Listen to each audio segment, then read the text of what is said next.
Everyone, मैं मनोज कुमार स्वागत करता हूं आपका अपने यूट्यूब चैनल विद्यार्थी एजुकेशन अड्डा पर। जैसा कि हमने पिछली वीडियो में देखा था कि मौलिक अधिकार से संबंधित एक वीडियो बनाया गया था हमने, जो मेन थे कि उनका अधिकार क्षेत्र क्या है। तो आज हम उसका डिटेल में चर्चा करेंगे उस पर, मौलिक अधिकारों पर, कि कौन सा अधिकार कौन सा अनुच्छेद किस अधिकार के लिए है। तो आज हम देखते हैं कि मौलिक अधिकार के अंतर्गत ये जो भी अधिकार दिए गए हैं उसके अधिकार, उन अधिकारों के अंतर्गत कौन कौन से अधिकार हमें प्राप्त हैं। ठीक है, तो आइए देखते हैं। हम पहला अधिकार है, मौलिक अधिकार है हमारा समानता का अधिकार। समानता का अधिकार पिछले में हमने इतना बताया कि समानता का अधिकार जो है अनुच्छेद 14 से 18 के अंतर्गत आता है। ठीक है, उसके बारे में हमने कुछ डिटेल्स में नहीं बताया था, तो इस वीडियो में हम उसके डिटेल में चर्चा करते हैं। ठीक है, समानता का अधिकार अनुच्छेद 14 से लेकर 18 में है। तो अनुच्छेद 14 में क्या दिया हुआ है समानता के अधिकार में? अनुच्छेद 14 कहता है कि हमें विधि के समक्ष समानता मिलनी चाहिए। ठीक है, हम कहीं भी जाएं, कहीं भी घूमने फिरने जाएं तो हमें विधि के समक्ष समानता मिलनी चाहिए। ये नहीं कि हम किसी दूसरे धर्म से बिलोंग करते हैं तो हमें वैसी समानता नहीं मिलेगी जैसी किसी अन्य धर्म को मिली है, तो ये नहीं कर सकती है। ठीक है, इसमें हमें विधि के समक्ष, कानून के समक्ष हमें समान अधिकार प्राप्त हैं, चाहे वो कोई आम नागरिक हो या चाहे कोई अधिकारी हो। ठीक है, वो बात दूसरी कि वो अपने पावर का मिसयूज कर सकता है। ठीक है, वो अपने पावर का मिसयूज करे। ठीक है, लेकिन हमें संविधान में हमें और एक आम व्यक्ति को और एक अधिकारी को विधि के, कानून के समक्ष समान अधिकार प्राप्त हैं। ठीक है, उसके बाद देखते हैं अनुच्छेद 15। अनुच्छेद 15 में क्या है? धर्म, नस्ल, जाति, लिंग, जन्म स्थान आदि के आधार पर जो है भेदभाव नहीं किया जाएगा। अनुच्छेद 15 हमसे ये कहता है कि आप किसी भी धर्म के हो, किसी भी जाति के हो, किसी भी वर्ग के हो, आपका जन्म कहीं भी हुआ हो, अगर आप भारत के नागरिक हैं, भारत के निवासी हैं, तो आप में और उसमें किसी भी तरह का भेदभाव नहीं किया जाएगा। ऐसा नहीं कि आप किसी अन्य धर्म से हैं और हिंदू धर्म है, मैं हिंदू धर्म से हूँ, आप किसी अन्य धर्म से हैं तो आपको उसमें कोई भी जो है समानता नहीं मिलेगी, ऐसा नहीं है। या मैं यहाँ यूपी का रहने वाला हूँ, कोई एमपी का रहने वाला है, तो उसे कोई और अधिकार प्राप्त हैं, तो ऐसा नहीं हो सकता है। तो भारत का संविधान हमें जो है किसी भी जात, धर्म, लिंग, जन्म स्थान के आधार पर भेदभाव को निषेध करता है। आप कहीं भी पैदा हुए, अगर भारत के नागरिक हैं तो आपको जो उतने ही अधिकार मिलेंगे जितना कि सामने वाले को मिलते हैं, चाहे आप पहाड़ी क्षेत्र में पैदा हुए हों, चाहे आप पठारी क्षेत्र में पैदा हों, चाहे आप मैदानी क्षेत्र में पैदा हुए हों। ठीक है, इससे अनुच्छेद 15 के अंतर्गत हमें समान अधिकार मिलता है। ठीक है, इसमें उसके बाद देखते हैं अनुच्छेद 16। अनुच्छेद 16 क्या कहता है कि लोक नियोजन के विषय में अवसर की समानता मिलनी चाहिए। ठीक है, लोक नियोजन का मतलब सरकार की जितनी भी वैकेंसी निकलती हैं उनमें आप अप्लाई कर सकते हैं, आप जॉब ले सकते हैं, उसमें किसी भी प्रकार का भेदभाव नहीं किया जाएगा। लेकिन इसमें एक अपवाद भी देखा जाता है। अपवाद क्या देखा जाता है? अपवाद ये है कि इसमें आरक्षण अपवाद पड़ता है। जैसे कि किसी राज्य में ओबीसी को ज़्यादा आरक्षण मिलता है तो ओबीसी को ज़्यादा सीटें मिलती हैं, एससी को आरक्षण मिलता है तो एससी को सीटें मिलती हैं, और एसटी को आरक्षण मिला है तो एसटी को सीटें मिलती हैं। ठीक है, तो इसमें लोक नियोजन के अवसर में समानता, नौकरियों में समानता होनी चाहिए कि जितनी सीटें मिली हैं वो सबको बराबर सीटें मिलनी चाहिए, लेकिन नहीं, आरक्षण के आधार पर इसमें सीटों का आवंटन होता है। तो इसमें अनुच्छेद 15 में आरक्षण एक अपवाद के रूप में जो है देखा जाता है। अनुच्छेद 17 में अस्पृश्यता का अंत किया गया है। जैसा कि हमारा देश जब आज़ाद हुआ था तो बहुत सी छुआछूत जैसे जो है लोग बहुत छुआछूत मानते थे, ऊंच नीच का मानते थे। ठीक है, तो उसमें समानता के अधिकार में अनुच्छेद 17 जो दिया गया है वो अस्पृश्यता का अंत किया गया है कि आप किसी भी धर्म, जाति, लिंग के आधार पर किसी से भेदभाव नहीं कर सकते हैं। ठीक है, तो किसमें दिया गया है? तो अनुच्छेद 17 में दिया गया कि अस्पृश्यता, छुआछूत को किसी भी जात या लिंग, धर्म के आधार पर आपको उसको नहीं मान सकते हैं। ठीक है, अस्पृश्यता नहीं कर सकते हैं। ठीक है, अनुच्छेद 18 में दिया गया उपाधियों का अंत। उपाधियों का अंत कर दिया गया है। जैसे कि कोई विदेश में जाता है तो वहाँ कोई उपाधि दी जाती है, तो बिना किसी राष्ट्रपति के अनुमति के आप किसी भी उपाधि को धारण नहीं कर सकते हैं, या राज्य किसी व्यक्ति को किसी विशेष उपाधि से जो है विभूषित नहीं कर सकता है, उसके लिए राष्ट्रपति से अनुमति लेनी पड़ेगी। ठीक है, तो यहाँ पर उपाधियों का अंत कर दिया गया है। इसमें कुछ सेक्टर छोड़ दिए गए हैं, जैसे कि सेना में जो उपाधियाँ दी जाती हैं वो सर्वमान्य होती हैं, उसको आपको मानना ही पड़ेगा। सेना को छोड़ करके और एक दो सेक्टर हैं जिनको छोड़ करके उपाधियों का अंत कर दिया गया है। ठीक है, उसके बाद देते हैं अगला हमारा अधिकार क्या है? स्वतंत्रता का अधिकार। स्वतंत्रता का अधिकार क्या कहता है कि अनुच्छेद 19 से लेकर के 22 तक हमें स्वतंत्रता के अधिकार दिया गया है। उसमें देखते हैं कि अनुच्छेद 19 में हमें पहले तो 7 तरह की स्वतंत्रताएं थी मूल संविधान में, जो है 7 तरह की स्वतंत्रताएं थी हमारे मूल संविधान में, ठीक है। लेकिन अब कितनी स्वतंत्रता रह गई हैं, अब केवल 6 स्वतंत्रता रह गई। पहले कितनी थी, पहले 7 तरह की स्वतंत्रता थी, वर्तमान में अब 6 तरह की स्वतंत्रता रह गई हैं, ठीक है। तो उनमें से कौन सी स्वतंत्रता, अनुच्छेद 19A, अनुच्छेद 19 में ही 7 तरह की पहले स्वतंत्रताएं दी गई थी, लेकिन अब अनुच्छेद 19 में कुल टोटल 6 तरह की स्वतंत्रताएं ही बची हुई हैं, जिनमें से कौन सी है, बोलने की स्वतंत्रता, एक इसमें से 19A में दिया गया है बोलने की स्वतंत्रता, इसमें 19A में प्रेस की स्वतंत्रता भी 19A में ही दी गई है। तो एक क्वेश्चन पूछा जाता है कि प्रेस की स्वतंत्रता किस अनुच्छेद में है, तो प्रेस की स्वतंत्रता जो है अनुच्छेद 19 में दी गई है, ठीक है। उसी में बोलने की स्वतंत्रता दी गई है। अनुच्छेद 19 में ही किसी भी स्थान पर घूमने की स्वतंत्रता दी गई है। अनुच्छेद 19 में ही कहीं भी आपको अपना संघ बनाने की स्वतंत्रता दी गई है। अनुच्छेद 19 में ही आपको कहीं किसी भी जगह शांतिपूर्वक धरना प्रदर्शन की स्वतंत्रता दी गई है। अनुच्छेद 19 में ही जो है कि आप अपना कोई भी जो है वो अपना समूह और संघ बना सकते हैं। ये 6 प्रकार की स्वतंत्रता अनुच्छेद 19 में दी गई हैं। अनुच्छेद 20 कहता है जो है अपराधों के लिए दोष सिद्धि के जो है संबंध में संरक्षण। अपराधों के लिए दोष सिद्धि मतलब जैसे पुलिस आपको पकड़ कर ले गई है तो आपका ये अधिकार है कि आप उससे पूछें कि हमें किस अधिकार में लेकर आई है, ठीक है। या फिर अगर आपको अपराध जब तक दोष सिद्ध ना हो जाए तब तक वो आपको अपराधी नहीं मान सकती, सिर्फ वो आपको अपने वहाँ पर जो है पूछताछ के लिए ले जा सकती है, ठीक है। उसके बाद देखते हैं अनुच्छेद जो है 21। अनुच्छेद 21 क्या है, प्राण एवं देही स्वतंत्रता। ये स्वतंत्रता बहुत, इससे क्वेश्चन बहुत बार पूछा जाता है कि वह कौन सी जो है अनुच्छेद है जिसके अंतर्गत जब आपातकालीन लग जाता है तब भी वो स्वतंत्रता नहीं हटाई जा सकती। बाकी सारी स्वतंत्रताएं आपातकाल के दौरान हमसे छीन ली जा सकती हैं, लेकिन अनुच्छेद 21 की स्वतंत्रता जो है वो हमसे नहीं छीनी जा सकती, ठीक है। क्योंकि हर किसी व्यक्ति को जीने का और अपने शारीरिक रक्षा करने का अधिकार दिया गया है, ठीक है। अनुच्छेद 21 का क्या कहता है कि 6 से 14 वर्ष तक के बच्चों को राज्य सरकार जो है निःशुल्क एवं अनिवार्य शिक्षा का प्रावधान किया गया है कि राज्य जो सरकार है वो 6 से 14 वर्ष के बच्चों को जो है निःशुल्क एवं अनिवार्य शिक्षा प्रदान करे, ठीक है। उसके बाद देखते हैं अनुच्छेद 22। अनुच्छेद 22 क्या कहता है कि कुछ दशाओं में गिरफ्तारी में संरक्षण। कुछ दशाओं में गिरफ्तारी में संरक्षण का मतलब जैसे शाम हो गई तो महिला को गिरफ्तार नहीं कर सकते हैं, ठीक है। वो इसी में आता है अनुच्छेद 22 में, ठीक है।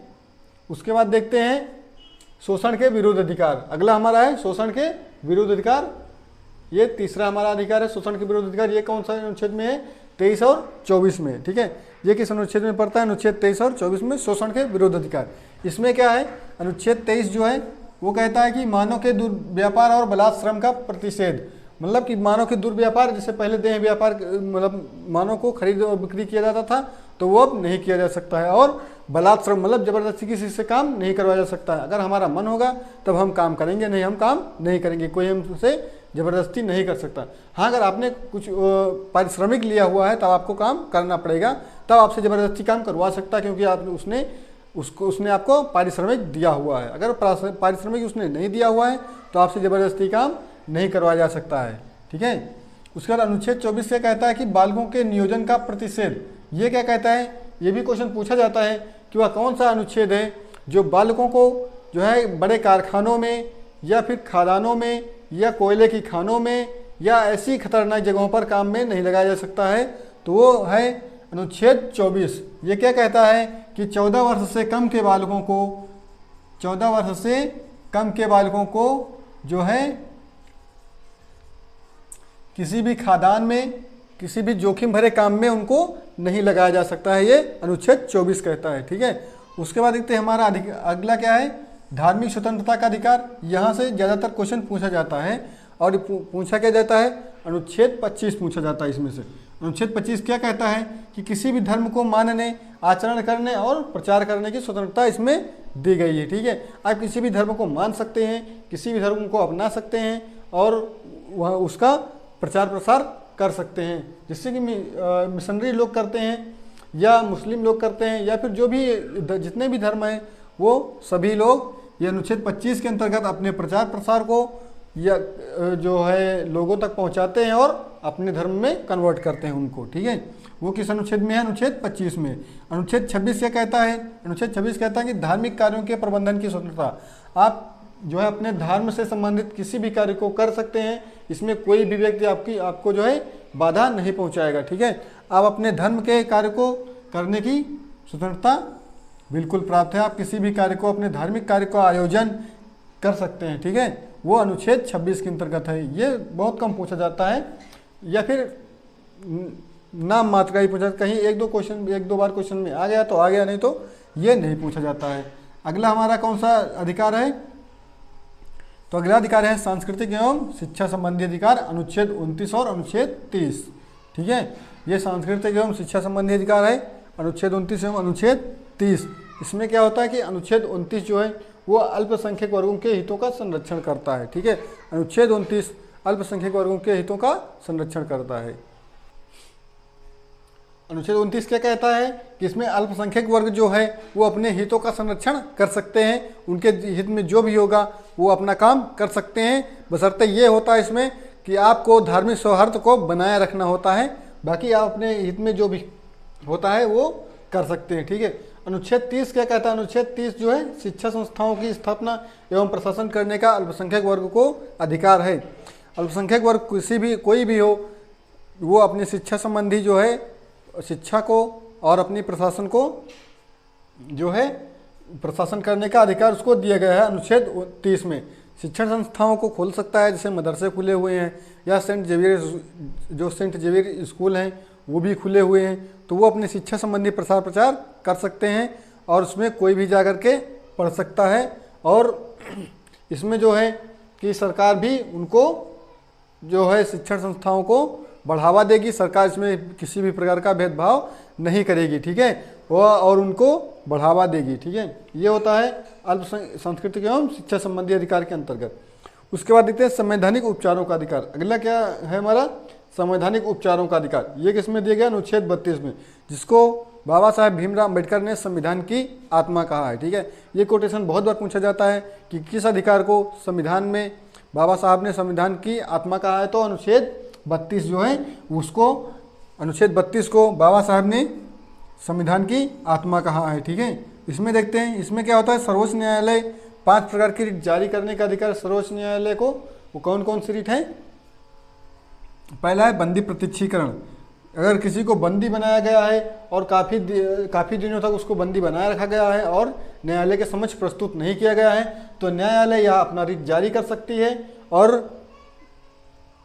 गिरफ्तार किए गए व्यक्ति को 24 घंटे के अंतर्गत या निश्चित स्थान पर निश्चित समय के अंदर उसको न्यायालय के समक्ष प्रस्तुत करना होगा। यह इसकी पहली रिट जारी कर सकता है। उसके बाद परमादेश। किसी न्यायालय कोई भी आदेश किसी भी व्यक्ति के ऊपर लागू कर सकता है, ठीक है। वो अगर कोई व्यक्ति सही से काम नहीं कर रहा है तो उसके लिए न्यायालय रिट जारी करेगा कि आप अपना काम सही से करें, ठीक है, उसमें गड़बड़ी ना की जाए। तीसरा अधिकार है अधिकार परीक्षा। अधिकार परीक्षा के अंतर्गत ये कहा जाता है कि व्यक्ति जो है किस अधिकार के अंतर्गत कौन सा काम करता है। जैसे कोई भी अधिकारी है जो अब्सेंट रहता है, उसकी जगह उसका बाबू उसका साइन करता है, उसका दस्तखत करता है अगर हस्ताक्षर को जो करता है, या फिर उससे संबंधित कोई भी कार्य करता है और अधिकारी मौके पर मौजूद नहीं है, तो न्यायालय के जब संज्ञान में आएगा तो वह ये रिट जारी करेगा अधिकार परीक्षा कि आप किस अधिकार के अंतर्गत यहाँ पर इस अधिकारी के स्थान पर काम करते हैं, ठीक है। तो वो अधिकार परीक्षा के अंतर्गत ये रिट जारी करके उससे पूछेगा, ठीक है, कि किस अधिकार के अंतर्गत आप यहाँ पर काम करते हैं। प्रतिषेध लेख क्या होता है? प्रतिषेध लेख वो होता है, क्या होता है? प्रतिषेध लेख होता है कि उच्च न्यायालय या निम्न न्यायालय को जो है अपने अधीनस्थ न्यायालयों को एक रिट जारी करता है, जिसमें कहा जाता है कि जो है जितने भी उसके अंतर्गत न्यायालय हैं वो इस मामले में उनका अधिकार कोई अधिकार नहीं है। जैसे कि आपके केंद्र सरकार में कुछ केंद्र सरकार ने आपसे पूछा, तो न्यायालय ये आपको सिविल न्यायालय ये नहीं कर सकते हैं कि यहाँ से कोई अधिकार यहाँ से कोई निर्णय दे सके, तो ऊपर से उच्च न्यायालय या सर्वोच्च न्यायालय यह निर्णय लेते हैं कि ये आपके अधिकार क्षेत्र में नहीं आता है, या यह विषय जो है आपके अधिकार क्षेत्र में नहीं आता है, आप इससे संबंधित कोई भी निर्णय ना लें और ये निर्णय हमें लेने दें। ठीक है, उसके बाद करते हैं उत्प्रेषण। उत्प्रेषण में क्या होता है? उत्प्रेषण में ये होता है कि उत्प्रेषण में एक रीट जारी की जाती है कि अपने यहाँ जितने भी मुकदमे हैं, जैसे कोई भी न्यायालय है वो उसके पास बहुत सारे लंबित मुकदमे होते हैं, अगर उनकी संख्या ज़्यादा बहुत अधिक हो जाती है तब सर्वोच्च न्यायालय एक उत्प्रेषण लेख जारी करता है। उसमें सर्वोच्च न्यायालय कहता है कि आपके यहाँ लंबित जो है मुकदमे ज़्यादातर लंबित हैं, उनको हमारे यहाँ डाइवर्ट करें ताकि उनको अच्छे से उनकी सुनवाई की जा सके। ठीक है, तो आज के लिए ये मौलिक अधिकार से संबंधित हमारा टॉपिक कंप्लीट हो गया है। ठीक है, और आगे हम फिर इसको कंटिन्यू करते रहेंगे। तो ये हमारा मौलिक अधिकार आज से कंप्लीट हो गया है। इसके बाद नेक्स्ट वीडियो होगा अगले दिन। ठीक है, तब तक के लिए, और हाँ, अगर आपने वीडियो को लाइक नहीं किया तो वीडियो को लाइक कर दें और एक प्यारा सा कमेंट छोड़ दें कि आपको ये वीडियो कैसा लगा, और चैनल को अगर अभी तक